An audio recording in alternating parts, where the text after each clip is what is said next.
सबकी यही इच्छा है कि कश्मीर के हालात सुधरने चाहिए।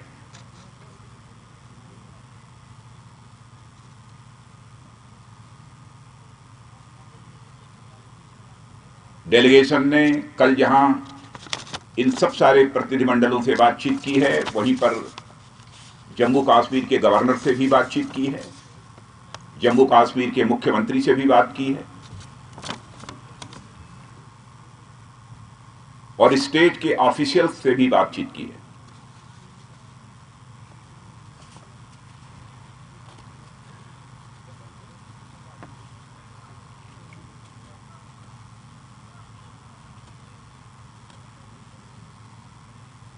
मैं पूरी तरह से आश्वस्त हूं कि जम्मू कश्मीर की हालात में सुधार होगा।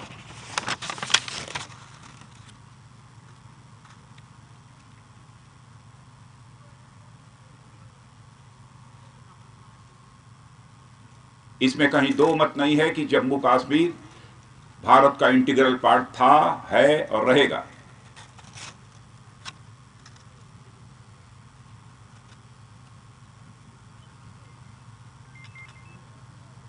मैं जानता हूं कश्मीर के लोग भी चाहते हैं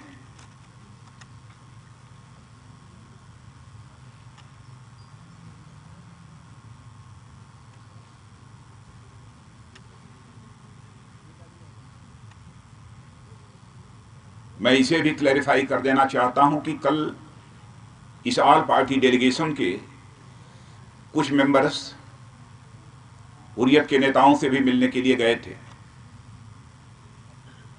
जो मुझे जानकारी प्राप्त हुई।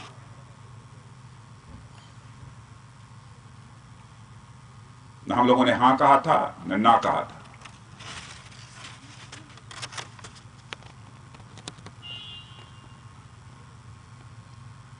लेकिन जो कुछ भी हुआ है उसकी जानकारी आपको है, इसलिए उस डिटेल में नहीं जाना चाहता हूं।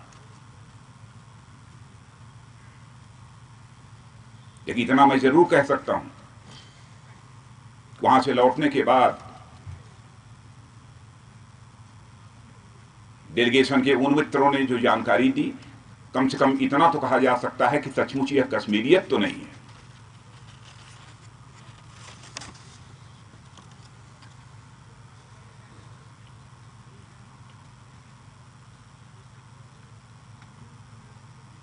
और इसे इंसानियत भी नहीं माना जा सकता, इंसानियत भी नहीं है।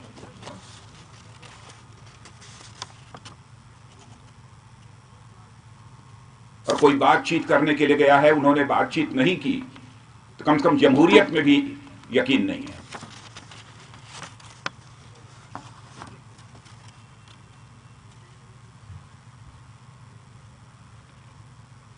और ऑल पार्टी डेलीगेशन के संबंध में यह भी क्लैरिफाई कर देना चाहता हूं, आते ही मैंने ट्वीट किया था, जो लोग भी कश्मीर में पीस एवं नॉर्मलसी चाहते हैं, उन सभी से हम बात करने को तैयार हैं।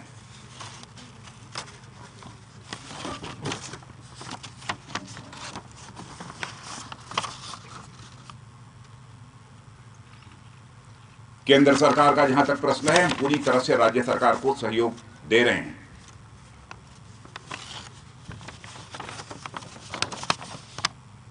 राज्य सरकार भी महबूबा जी के नेतृत्व में हालात में सुधार लाने की कोशिश कर रही है।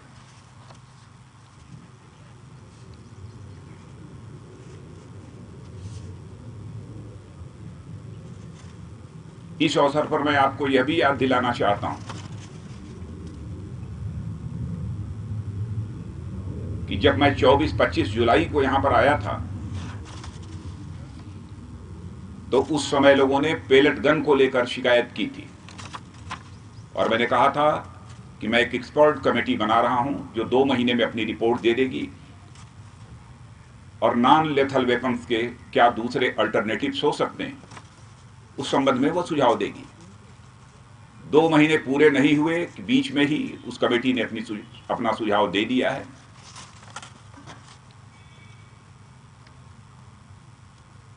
और उस नॉन लेथल वेपन का अल्टरनेटिव पावा सेल्स का सुझाव आया है।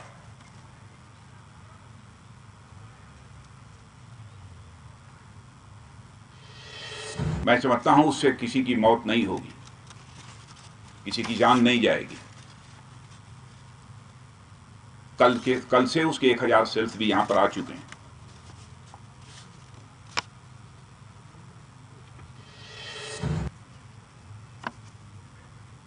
पिछली बार जब मैं आया था तो यह भी शिकायत की गई थी कि कश्मीर के बच्चे जो देश के दूसरे भागों में जो स्कूल्स, कॉलेजेस और टेक्निकल इंस्टीट्यूशंस हैं, मेडिकल कॉलेजेस में पढ़ रहे हैं, उनकी कुछ समस्याएं हैं, उनकी कुछ शिकायतें रहती हैं। जाते ही हम लोगों ने एक नोडल ऑफिसर होम मिनिस्ट्री में तय कर दिया है, जिसका नाम है डॉक्टर संजय राय। आपके माध्यम से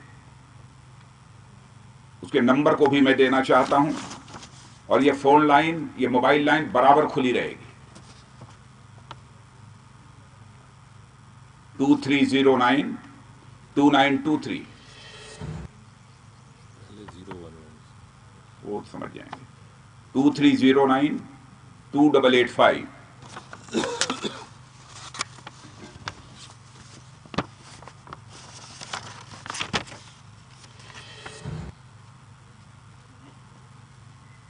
बराबर बातचीत की बात कही जाती है। मैं इतना स्पष्ट कर देना चाहता हूं फिर से कि बातचीत के लिए केवल हमारा दरवाजा ही नहीं खुला है, हमारे रोशनदान भी खुले हैं।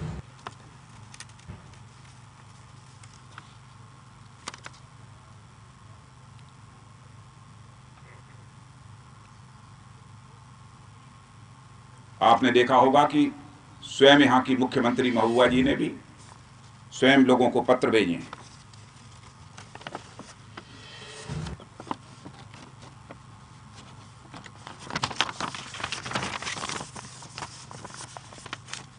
पुनः मैं इसे क्लैरिफाई कर देना चाहता हूं कि जो हमारे डेलीगेशन के कुछ सदस्य गए थे हुर्रियत के नेताओं से मिलने, वो अपनी इंडिविजुअल कैपेसिटी में गए थे।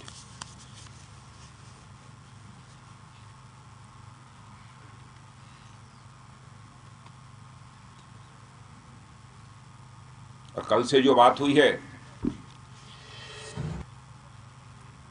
डिफरेंट डेलीगेशंस के साथ, वो बातचीत काफी अच्छी रही है, उम्दा रही है।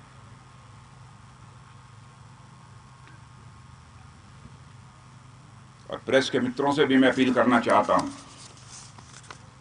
कश्मीर के हालात को लेकर मुझे सचमुच हम लोगों को केवल चिंता ही नहीं है, पूरी संसद को, पूरी सरकार को, पूरे देश को बेहद तकलीफ है।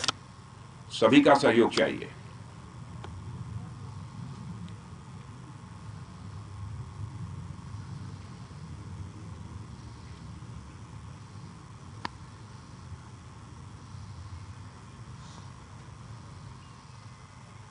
बस मेरी तरफ से इतना ही, धन्यवाद। Thank you very much sir.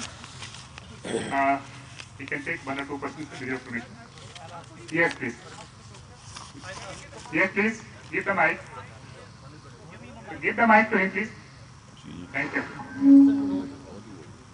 Sir, the question is, is the center willing to walk extra mile? You've said that you're going to deal with Kashmir within the ambit of constitution, but the National Conference as well as PDP, for example, the National Conference has the slogan of autonomy, and PDP has always talked about self-rule. Are you willing to take a look at that? And will talks always be held within the ambit of constitution? Thank you. जिन भी political party से अथवा जिन delegation से जो बात हुई है, इसके पहले कौन क्या कहता रहा है, कौन क्या कह रहा है, उसकी यहां पर मैं कोई चर्चा नहीं करना चाहूंगा। सबका हमने सुझाव लिया है और आगे भी जरूरत होगी तो सबका सुझाव और सहयोग लेंगे कश्मीर के हालात को सुधारने के लिए। One more question for right. कौन क्या पहले कहता रहा है और आज क्या कह रहा है, मैं इस डिबेट में नहीं जाना चाहता। सर यहाँ से आप सर आप जो है वो आप कहते हैं कि हुर्रियत के साथ बात नहीं होगी, संविधान के अंदर बात होगी, लेकिन जो जम्मू कश्मीर की चीफ मिनिस्टर है उन्होंने कहा कि अनकंडीशनल डायलॉग बोल चुका हूँ, इसकी रिप्लाई मैं कर चुका। प्लीज कहा है कि नाता तोड़ देना चाहिए बीजेपी को पीडीपी के साथ और यहाँ पे किसने सुझाव दिया है?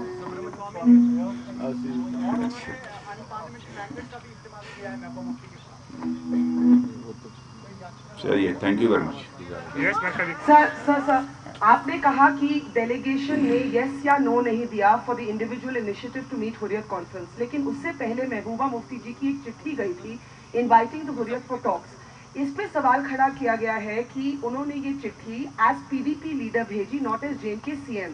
Is that because the BJP did not want to invite Hurriyat for talks? That's part one. Part two, Rajnath ji, क्या आप कंफर्म कर सकते हैं कि कोई new track two initiative, one new team of intellectuals is being set up in which we are hearing names like Soli sir? पहले last question का आपको मैं वो रिप्लाई करना चाहता हूं कि यहाँ तक ट्रैक 1, ट्रैक 2, ट्रैक 3 इस डिबेट में भी मैं नहीं जाना चाहता हूं। पहले ही मैंने कह दिया है कि आते ही मैंने ट्वीट किया था और मैंने कहा था कि कश्मीर में जो भी चाहते हैं कि पीस एंड नॉर्मलसी रिस्टोर होनी चाहिए, हम सभी से बात करने को तैयार हैं। दो टूक शब्दों में कहा था। इसके पहले आया था, तब भी मैंने कहा था कि जमहूरियत, कश्मीरियत और इंसानियत में जिनका भी यकीन है, सारे लोगों से हम बातचीत करने को तैयार हैं। और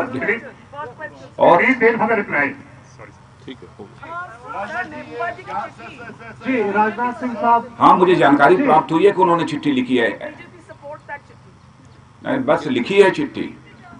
जी मुझे पूछना था राजनाथ सिंह साहब, क्या आप पाकिस्तान के साथ बातचीत करने का बस इसके बाद last question please, B brief in your question.